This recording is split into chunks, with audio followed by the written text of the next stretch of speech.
Hello, all. So I'm starting out this episode because, I'm doing this episode because I don't know. Try to keep this weekly, and I don't know that I want to get something recorded and dropped by Saturday morning. Given that just spent almost seems like a week, not quite a week over in Indianapolis. So hence a little bit different format. I'll kind of keep this kind of short.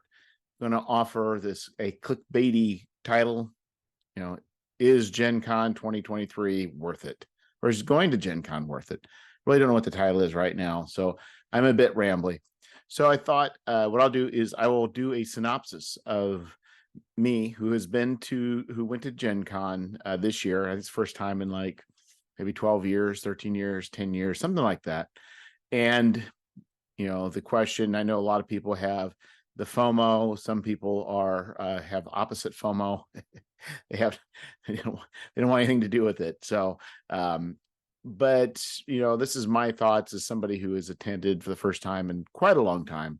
And when I went to Gen Con like 10 years ago, had been the first time at that point. So what I'm going to do is I'm not going to belabor this. I'm just going to give you a quick thoughts on my perception and my analysis of it. And then after that, I'm going to just give a day by day things that I did. And it may be boring and, cut out. There's no, it's all voluntary. But I just kind of want to give for somebody that's is trying to grow the business or whatever. It's just like to kind of give a little taste of maybe the things what the value is in attending Gen Con. So the question was, Gen Con 2023 worth it? I don't know, 75,000, 80,000 people, tickets sold out. It was mayhem. It was madness, stretched across, the convention center, Colt Stadium, multiple hotels. Was it worth it? For me, yes. And I would say that if you are trying to think, do you want to go to Gen Con or not? If you are wanting to play games, and remember, games are kind of spread out in different places.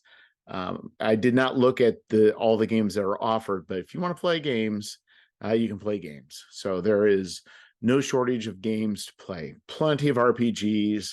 I was there for World of Game Design. I was there as a volunteer. I was there to run a booth and to run the GM headquarters and to run two games. And maybe at the end, I'll give my thoughts on those games. So if you are wanting to play games, it's a great place. If you're wanting to run games, many people use this as a means of testing out their scenarios, their adventures, their mechanics. And I can't statistically speak, but I think in general things filled up. So if you wanted to run something, you're going to have, generally speaking, probably a full table. So playing games, running games. The other thing is, if you want to meet people, freelancers. So if you're a freelancer looking for somebody to hire you, or looking for freelancers, it's not a bad place. Now, what I will say is, given that it's hordes of people,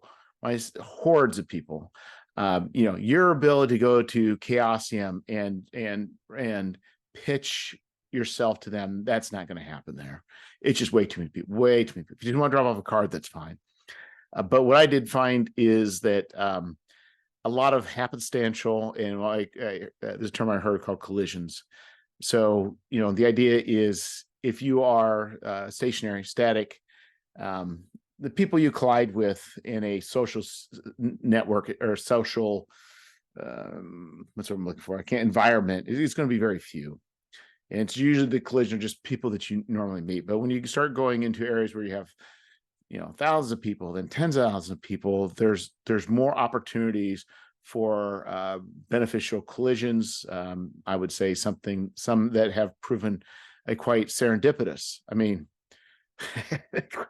quite serendipitous, and those things can't happen if you're not out there. So if you're a person that's wanting to hustle a little bit, there is advantage to going, though. If you are targeting if there's a specific game company that you want to spend time with and discuss stuff with, not the place. But for happenstantial stuff, my goodness, oh my goodness, not to go. If you don't like crowds, don't go. If you look at the pictures, and people like to show the convention hall, with the vast hordes. You don't have to be there. If you just scoot around through the hotels and go to a lot of the games, many of the games, most of the RPG games are in the hotels, and those are fairly easy to navigate. So not a big deal. You don't have to deal with a lot of people, but if you don't like a lot of people, don't go. But you can avoid, if you avoid that dealer hall and whatever that is that is adjacent to it, that's fine. The other thing is, it is not a good place if you're wanting to browse for games. A lot of game design, or a lot of game companies out there, wonderful game companies, but so many people. And I would say, if I would say in the dealer hall, and somebody made a remark, this is no longer a game convention, it's a trade show. And largely it is. The board game companies make large boards, cards, miniatures, make a huge percentage. And then the kind of ancillary companies, dice, clothing, whatever. I mean, that takes up quite a bit. Then you also have people selling art and selling, bits and bobs, as the people across the, I think it's what people across the pond say. Yeah, plenty of that. But the actual RPG stuff, it's hard to find. But there's stuff out there. But the other thing is your ability to actually flip through stuff. It's not great. It's too chaotic. Most everything you find there, almost everything you're going to find there, you can easily order online. And not have, or just wait till you go to a smaller convention. So if you're really wanting to, hang out, like I did get a chance to see, so James Raggi, he's a person. So I don't like his friends, or at least some of his friends. I don't know that I like all of his stuff, but man, I find James Raggi just a very fascinating individual, very charismatic individual. And there's a lot of things he does I respect him for. A lot of stuff he does, not my cup of tea. Not everything he does is great, but boy, he is just a charismatic individual. And I happened to see him, who's running his booth, and I didn't say a whole lot, but I kind of said a few things, but it was pretty apparent he was just completely fried by the masses of people. So people who are working those booths, they're exhausted. This is not Gamehole Con. This is not Gary Con. This is not Hoosier Con, or whatever other small cons are. This is a massive amount of people flowing through. So if you don't like crowds and you're just there when you want to see game stuff, don't go there for that. And I would say that for most people, it just depends what your tastes are. But I think a lot of people, posting pictures, and I'm kind of, I did post picture. I did take a picture of stuff that I purchased, but I was going to publish it, but then I was going to coming to a Kickstarter near you, pictures of what Jeff bought at GenCon. I was going to post them on social media, but then I started thinking, I don't know if it's a good, I don't know if it's a good look. I don't know if it's a good look. I mean, I like seeing what other people have bought and different things, but I know there's a lot of people who are not able to go. And I don't know that me pushing out the stuff that I got while I was there in any way might make other people who don't get to go feel bad. So I don't know. And I guess it's the thing. I don't want to do something that is kind of trivial in a way that would maybe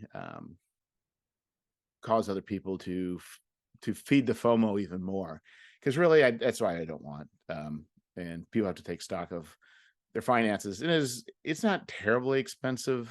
Well, I take that back. I was able to go. If you are wanting to go, you could do something like I do. I did work for World of Game Design. I volunteered and I ran a booth. GM, as I mentioned before, I ran the GM headquarters and ran some games, and I was able to get the hotel and admission for free. But it was working, and I'm like very exhausted. I'm very exhausted. I mean, I'm really, really exhausted. And so I played zip games. But there's opportunities to do that. So there are ways of getting there. And you also take the chance of if you're doing something like that, you're going to be sharing a room with a bunch of people. So that may or may not be a good thing. So some funny stories there, but ask me sometime and I'll tell you, but nothing recorded. So anyway, that's it for that. And I'm just going to go through a day by day kind of things that happened to me. And to me, it was, I went through and kind of typed this out just from my own, keep my stuff straight in my own head. But anyway, so Wednesday night I got there, parked 1.5 miles away from the convention center. We've secured a lot, it cost me $20 to park for the whole weekend. What a deal. So, but apparently my suitcase had little tiny wheels, which was great. But the 1.5 mile walk destroyed them. So not good. So the first night there, I didn't have anything really to do, but deal with the parking and all the drama that occurred. And it should have been easy, but it wasn't. Nothing's ever easy. And then we went to World of Game Design. They hosted a dinner, which was really, really nice. And while I was there, one of the people I got to meet was Amir from Marvel. Marvel's delivering the Marvel RPG. World of Game Design was running games they wrote scenarios and they ran games. And he was bringing some books for people.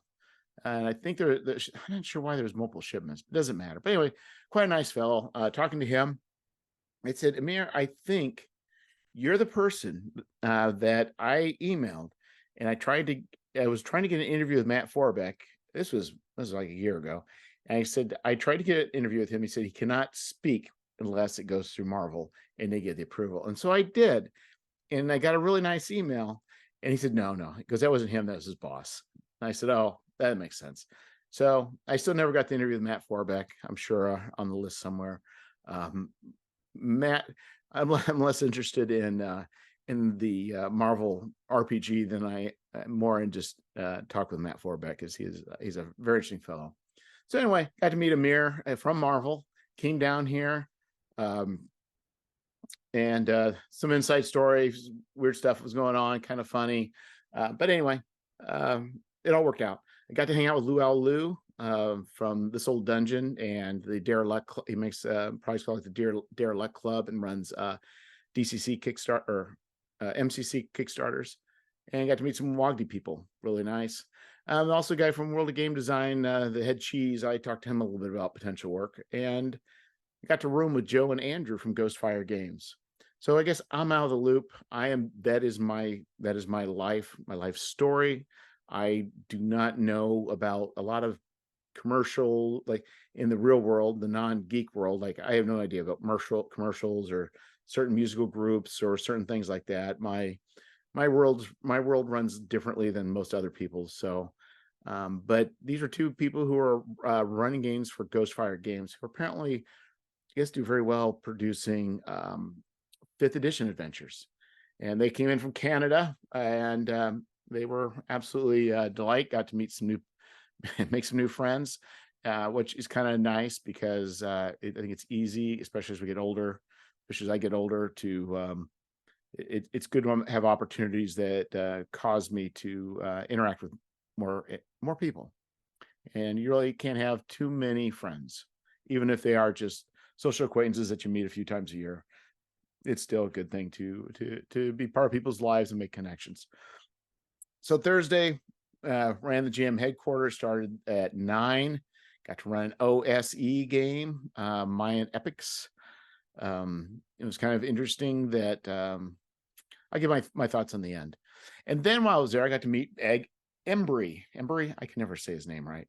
So he writes articles for Ian World, and specifically he does a list of Kickstarters that are currently going. And so he had done it for Scoundrels of Brixton. This was a few months ago, and um and because he put that on their site, I got, I think, 4 sales out of it. Well, it wasn't a high rolling Kickstarter, but still 4 sales is 4 sales, and I thanked him there in the comments. But I saw him as like egg. It's like, and I thanked him profusely for what he'd done, and I also told him I had Gary's appendix. Now, apparently, I was a little late. I told him I noticed it in the Kickstarter. He put something from Kickstrack to show how it's trending. And I think I kind of forgot, but I probably got him too late for the Gary's appendix that's currently going on. But my goodness, what a delightful person. Absolutely delightful person. And I have to get him on the show sometime. So, again, a very serendipitous kind of collision, but one that I'm very happy about. And I met Tony V from the Zine group. I can't remember his last name, Vanessa Vasana. He's the one who started they did a Zine meetup on Saturday, but got to just meet him briefly. And I also I also ran into a fellow. It's kind of funny. Sometimes I try and talk to people when not spoken to first. And so I was walking along, and I can't remember, I said something about to some fellow, and his name is Greg Marks. Don't really know him, but start up a conversation, blah, blah, blah, blah, blah, blah. Finds out he writes adventures. And so it's like, hey, I may have another potential writer for Gary's appendix. So as I put in an update today, it's because I'm on it's being a periodical 3 times a year. Not everybody has availability to write stuff. So it's nice to have a large stable of people and which to draw from, so that it's not everybody's feeling on the hook every time around, and people can come in and come out, and it works for all nice. So I was pretty happy.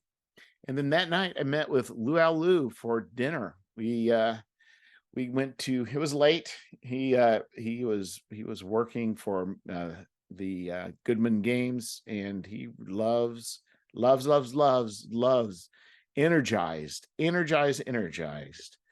by the con. And so his ability to help does not diminish his enthusiasm. Hunger does not dissuade him. He is on fire. So we went to, he really wanted to do the slippery noodle. I'm sure there's an entendre there.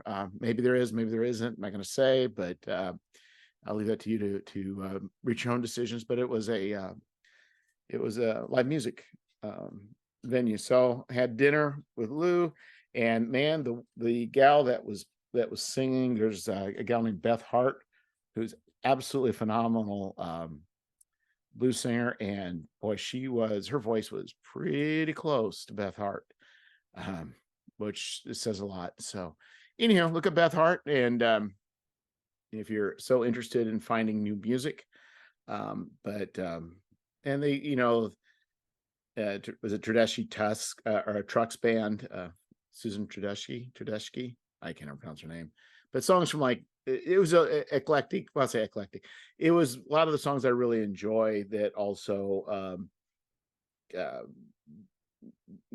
not like super popular on the radio, but definitely some great classics that I normally don't get to hear out.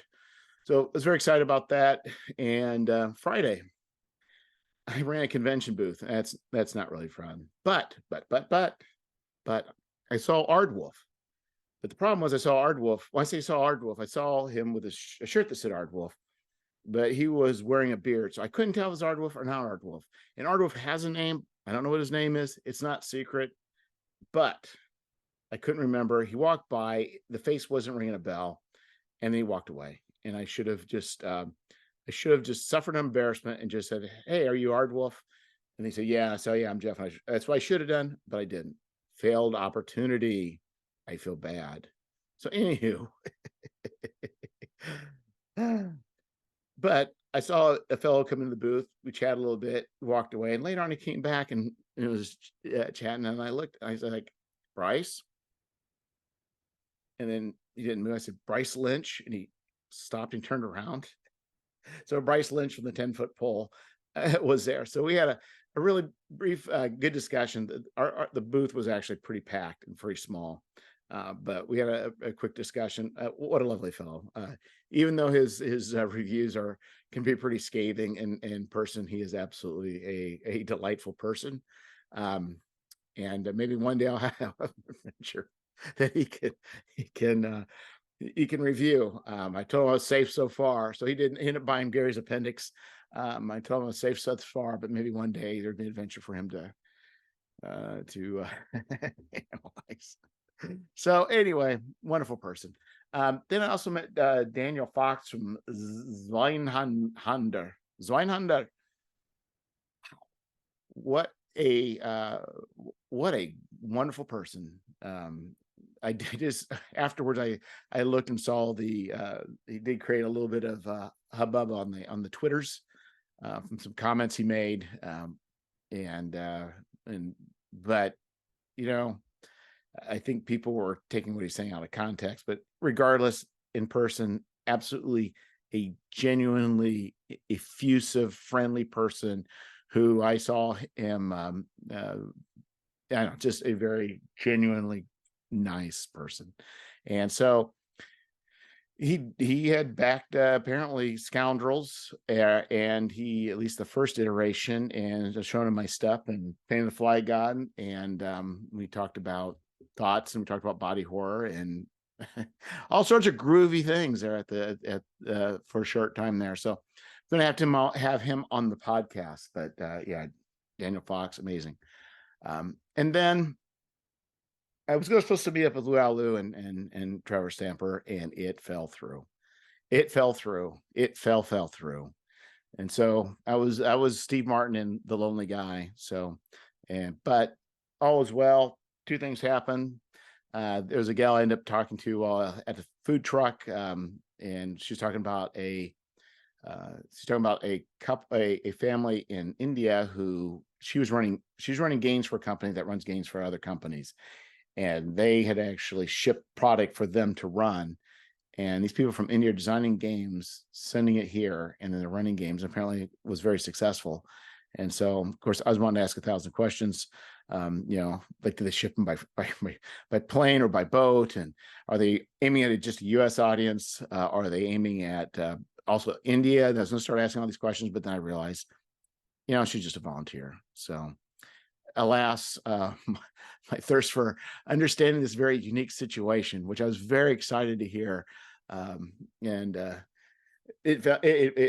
anyway, I wish them all the best, whoever they were. But and then at night, so there was 4 of us by Friday, and there was no place to sit, so I just sat in the because everything was taken. The couch was a bed, the bed was shared, and and I was sleeping in a mattress that was in a box that would roll out from underneath the couch. So, I tried to stay up late enough that I could overcome any sort of noises or any snoring that might happen. And during that time, I happened to talk to a guy from the hotel who we talked about troubles, talked about Belfast, because my time in Belfast has left an indelible mark on my soul. And then his wife was Ukrainian. And so then we started talking about the situation there. And he said he taught there, and we had a really, really, really, really good discussion, which could not have occurred except by happenstance. So it was a pleasure, but then of course it got to be like midnight, so it's time to go to bed. Saturday morning, staying there, eating my oatmeal, and at breakfast, and 2 guys were talking, kind of going back and forth. Somebody said something like, I threw in some funny comment, at least it seemed funny to me. And then we, of course, you ask, well, were you running? And he's like, oh, I'm part of the Independent Gamers Development Network. And it's like, I look at his name tag, it was Brennan Taylor from Bulldogs. And I backed the Bulldogs back in the day. And his Kickstarter was probably a good, that's what I'm looking for. It is a good lesson of it's a good, I can't think of the term. I'm too tired. But the idea is that he funded, but the problem was he got a lot of stretch goals. And the problem was that he delivered on the main product and on a few of the stretch goals, and then longer on a few more of the stretch goals. And then there's a couple stretch goals that it took him years to do because, he's relying on other people and circumstance, all the circumstances, but he finally, fulfilled that whole thing. It, but the value I've gotten even without that was, for what he provided was, it was kind of silly. So the Independent Game Developers Network kind of talked about that a little bit. So that's something I need to look into. I don't know if I would fit within what they're doing, but never know. And so that was a serendipitous collision that occurred that could not have occurred anywhere else.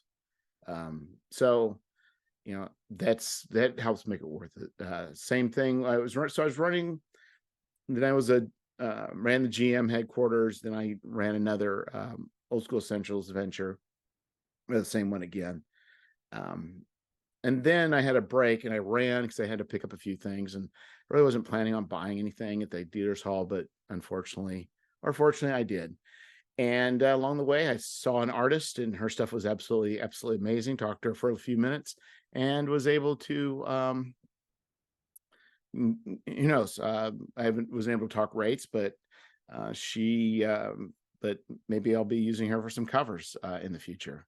So you never know. And so that was a nice meeting. Then I also talked to BackerKit.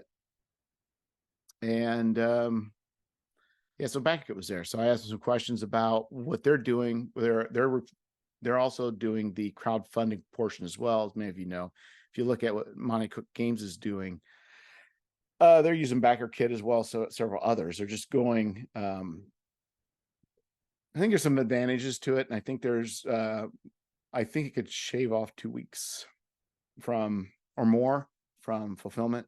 And also, I don't know how they give the money. The problem I've been finding is that if I use BackerKit for the to pay for the shipping, which is nice, so BackerKit just charges like a flat fee, which was fine for doing BackerKit.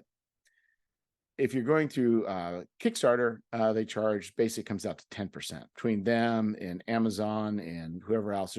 They charge that to just approximately, we'll say 10%. So BackerKit, the fee is much cheaper than having that 10%. But the problem is Stripe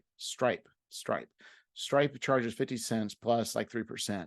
So if you're only using it to collect if you just collect the shipping, you are already at a pretty high percentage on for that amount. So it could actually save money by consolidating the two. But thing I fear is that Kickstarter does a pretty good job of getting new people to a project because they bring eyeballs to a project.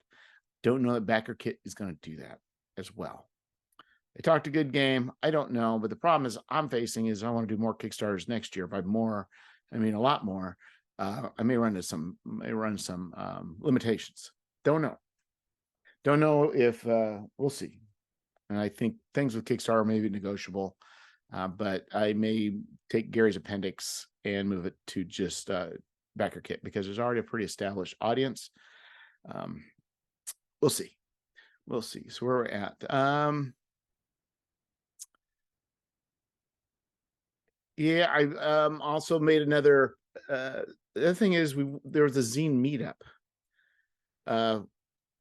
So Tony created this zine meetup for the RPG Zine group, and there wasn't a lot of people there. The Morkborg people, the Stockholm Syndicate was there. I'm not necessarily. It was cool seeing them. I'm not necessarily like a fanboy of Morkborg, or whatever it's called, but it was kind of cool to see them. It was a small group, but I was next to this dude, and I said, "Oh, what do you make?" And he had this Exalted Funeral, and he's like, "I'm Lou from Exalted Funeral," and I just and I can't remember what he said he does, and I was like, "Oh, I was wanting to approach Exalted Funeral about selling my stuff." And it's talking about, well, I heard, that the exclusivity and da, da, da, da, da. So I got a lot of that straightened out. And he asked, what are you producing? Happenstantially, I had Gary's Appendix 3 proof copy in my bag. So when I handed it to him, and for whatever reason, I was not connecting Old School Essentials because I think Gavin Norman, I don't think Exalted Funeral. He saw that and he's like, oh, yeah. He goes, this probably would fit really well. And so after he flipped through it, told me who to contact, which really was no secret, but it was, sometimes I get overwhelmed by sites and trying to figure out where I'm supposed to click for who and what. So he told me who. Basically, I don't know if it's, I can't remember the name, but it's well, that's not a name. It's a department. So, and explain that if you're going to send, tell us for you guys who want to pitch to Exalted Funeral, is provide a synopsis, a page count, a price, manufacturing, the it's going to MRP, it's an MSRP, manufacturer suggested price, MSRP, suggested retail price, and send a PDF for what you're wanting, send it to them, and that way they have all the information they need. And he says they try and get back with you. Now, Trevor says they say nice things, but he's never had him come get back with him. So I don't know, but it's worth a try. But I do have an OSE sticker right on the cover. So that should help. That should help. So anyhow, I met him. Also met a dude named Sean Four. Supposed to be a writer, and I think his card said adventure, or he's a professional GM. Don't know. Haven't looked at. Going back to Lou from Exalt Funeral. That's another case of serendipity. Like that collision would not have occurred, could not have occurred unless I was there at that time doing that thing. So, it is very important, I guess, in some ways, depending what you're wanting. But there's value in these mixers, so to speak. So anyway, going to Sean 4. I don't know if he's good. I don't know if his stuff aligns, but I took his card because you know what? Doesn't hurt to have another writer. So, and I also met another guy named Jason Bowles who does layout and design. May or may not use him, but you know what? Sometimes it may not hurt to see if he's a good person for cleaning things up. Or if I get stuck, you never know, because he says he charges by the hour. So, and that's a good thing. It can be a good thing. So, especially if you just say, you know what, I just need you to, because sometimes it's hard, it's you get to a certain point, and for those of you who haven't done it, it can drive you to madness. So anyway, then at the Wagdi, so Wagdi had a pizza party, which I attended because I was one of the GMs, and I met Eric Alsandor, and who was actually a graphic designer. So maybe using him for sprucing some things up, so like some logos. Don't know, maybe for graphic design. And Sunday, finally met up with Trevor after a long attempts, or many attempts. Good time, and we just need to figure out how to do something like that more often. And I headed to the dealer hall, hoping to pick up this new game of Dumb Ways to Die, but failed, and I exited home. So that ends that. So I'll just talk about the OSE real quick, adventures. So I was given, I was given an adventure that was written. I don't know if it was written for Old School Essentials or not, but it was definitely the formatting in which it was presented was not. So I spent a day cleaning the thing up, make it usable, and present it in like an OSE style format, which worked out good. And the people I ran for, most of the people, there were no people that played were regular OSE players. One maybe played in a game or two, and the other people either had the books or knew nothing about it. And by far and large, the people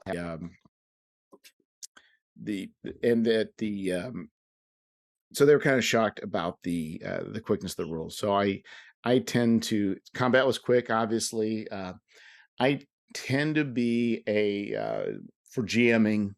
I tend to encourage people to do creative things, and encourage them if they're wanting to do something that's maybe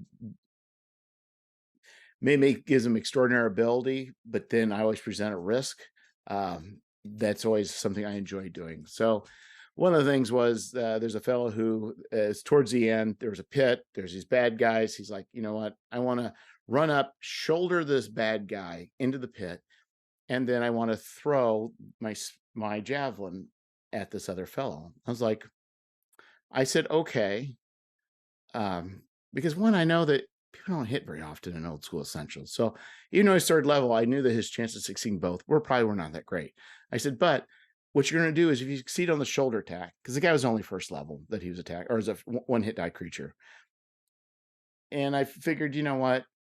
Uh, if you will have to make a dexterity check. If you make your dexterity check, you're fine. If you fail your dexterity check, you fall in the pit, which was like maybe, I don't know, like a 30% chance or 25% chance.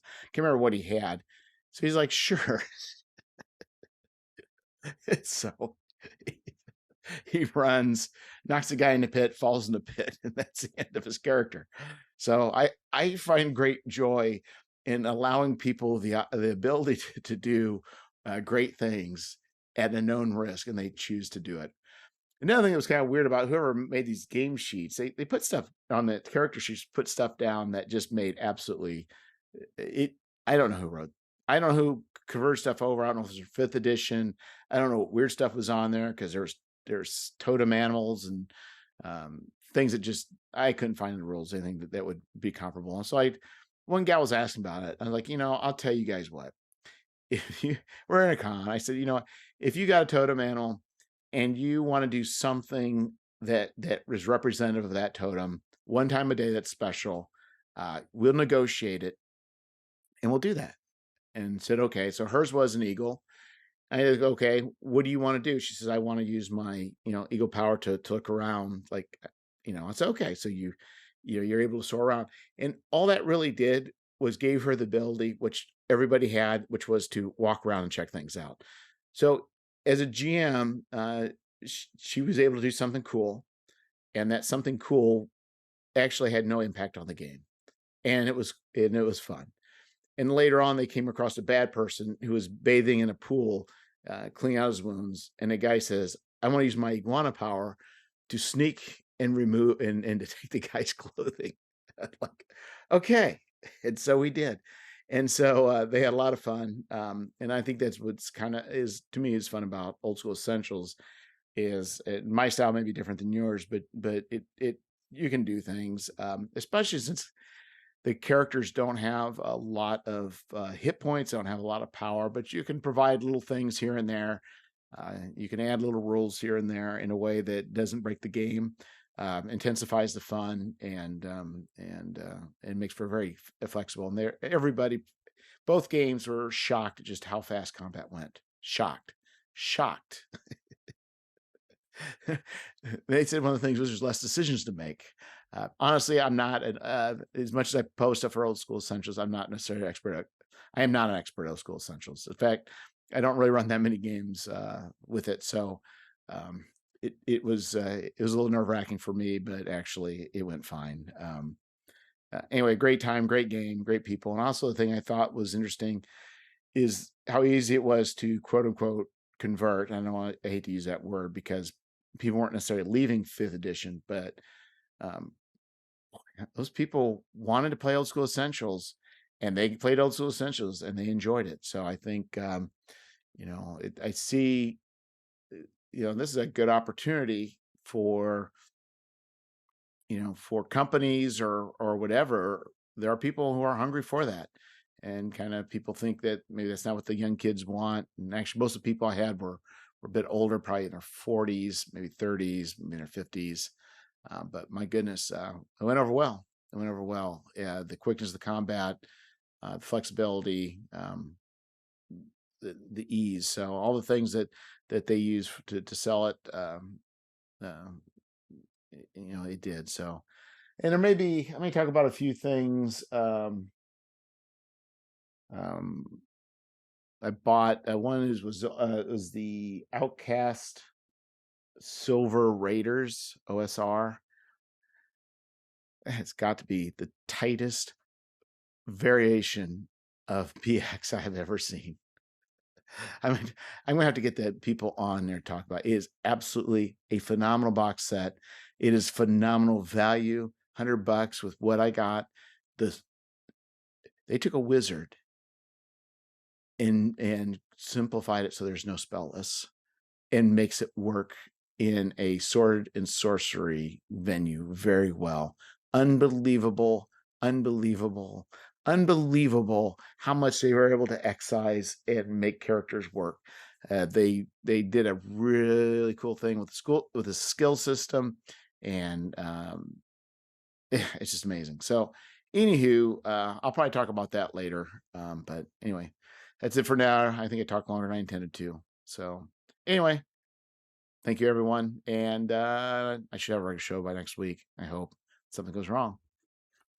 Hey, keep rambling.